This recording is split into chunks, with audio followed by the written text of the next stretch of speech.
And joining me now is David DeBatto, geopolitical analyst and former U.S. Army counterintelligence agent. Thanks so much for being with us here today on World News Tonight, David. Now, Thanks for having me back. I want to start with Ukraine's retaliation, just to have your thoughts on that. I mean, here we have at least 4 killed in a Ukrainian drone attack in the Moscow region, over a dozen more injured in other drone strikes. Russia here trying to fend off massive aerial attacks. And before I ask you the question, in his nightly address, David, President Zelensky just said that, that Russians should focus on their refineries, their own facilities, their own enterprises, instead of, focusing on targeting, quote unquote, other countries. David, what is this showing us about the current phase of the war? Are we seeing a shift here? Is Ukraine clearly shifting towards a strategy of hitting inside Russia deeper? Yes, and it's not really a new strategy, although they have certainly ramped up the level, distance, and scale of their attacks deep inside of Russia. Look, this most recent series of attacks, drone attacks, deep inside Russia, including in the Moscow region, was a direct result of the attacks, the horrendous attacks over the last couple of days that the Kremlin launched against Ukraine, specifically Kiev, in which I believe at least 24 people just in Kiev alone were killed. The Kremlin, Russia, continues to target civilian infrastructure, not just energy facilities, but schools, apartment houses, malls, nursing centers, and so forth and so on. And this specific attack that you're talking about was in direct retaliation to that. Ukraine has taken off all their gloves, if you can say that, and they have told Russia in no uncertain terms that they're coming after them, that they should consider all of their oil and gas refining and distribution facilities legitimate targets, and they're going to take them out, including military facilities, of course. So, David, does this mean that a peace deal is off the table for now? Absolutely. Look, a peace deal was never really on the table. That was all propaganda, subterfuge by both, unfortunately, the Kremlin and the White House. There's been no substantive action taken by either side, meaning Russia or the United States, in really trying to get a peace deal done. Ukraine has said for 4+ years now that they are willing to sit down at the table with the Kremlin, with the United States, and talk about a legitimate, a rational peace deal that does not involve them giving up the Donbass, that does not include them paring down their military to a degree that they wouldn't be able to defend themselves. Anything other than that, they're willing to sit down. The Kremlin has refused, and as you've just mentioned recently, has actually upped their attacks on Ukraine greatly. And this is just the response from Ukraine to those attacks, because right now, Ukraine holds most of the cards, not Russia. And David, if I ask you about sanctions for a moment, do you see any scenario where sanctions alone could ever actually force Russia towards meaningful negotiations? Do you think they might be working? Well, it's a two-part question. Are there sanctions that could bring this war to a close, could bring Russia to the negotiating table? And the answer is absolutely yes. But the second part of the question is they haven't been applied. I mean, look, just the United States alone, and certainly the United States with the assistance of the European nations, could bring the Russian economy to a stop. They could bring Russia to its knees if they actually use the sanctions, use the economic abilities that they have over Russia. So why aren't they using it? To a degree. A lot of reasons. Money. Russia, look, Europe still hasn't weaned themselves off of all Russian gas and oil. They still haven't done it. There are still American companies that are doing business with Russia. It all comes down to money. It's horrible. It's disgraceful. It's dangerous. And that's one of the reasons the war is still continuing. You did mention Europe now. I just want to shift gear for a moment.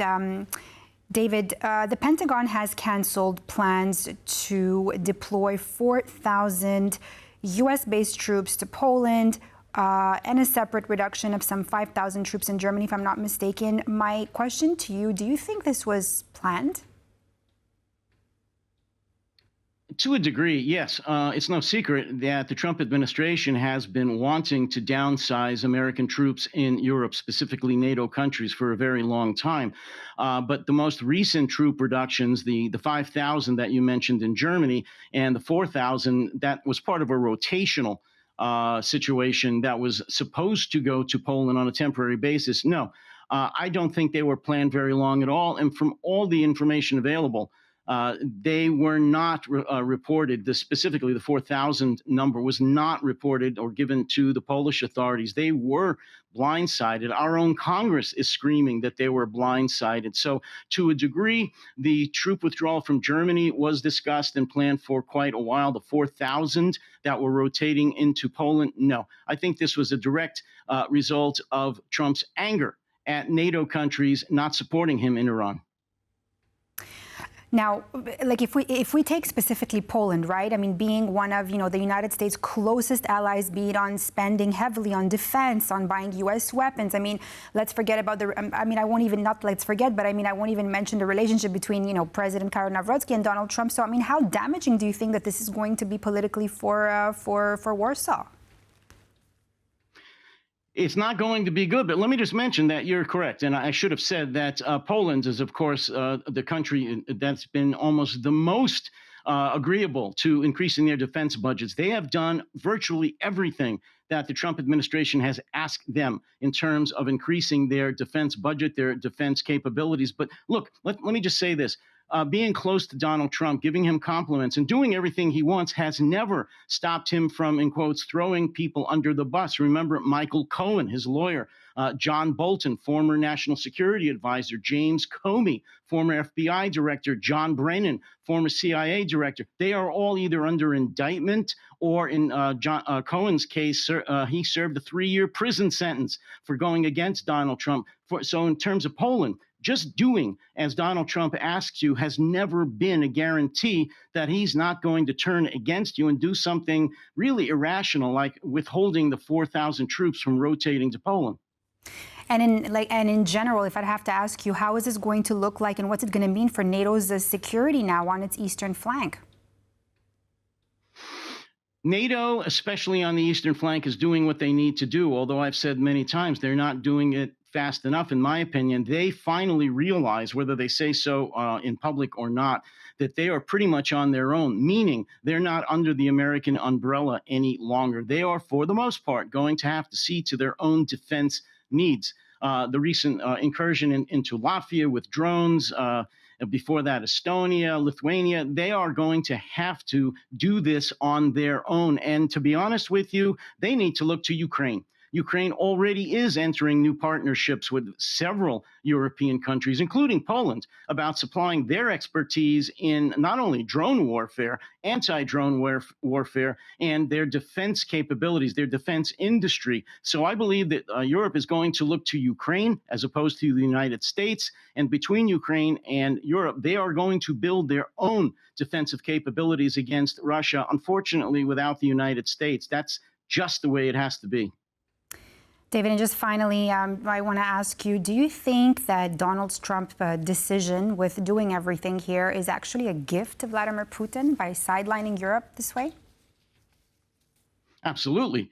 Look, what he's done in Europe with the really encouraging NATO to implode, what he's done in Iran with the ensuing oil prices just going up 50 to 60% all over the world. These are all gifts to Vladimir Putin.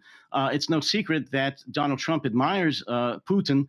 But in the long term, this is not going to save Vladimir Putin. But that's not to say that Donald Trump has given him a gift. Not that this is something Donald Trump has planned. He doesn't make a lot of long-term plans, but he does know that this is helping Putin, and he hopes that Putin appreciates that.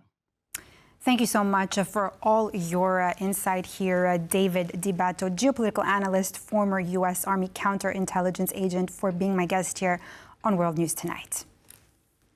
Thank you. And thank you for watching this edition of World News Tonight here on TVP World. I'm Diana Skaya. I'll see you next time.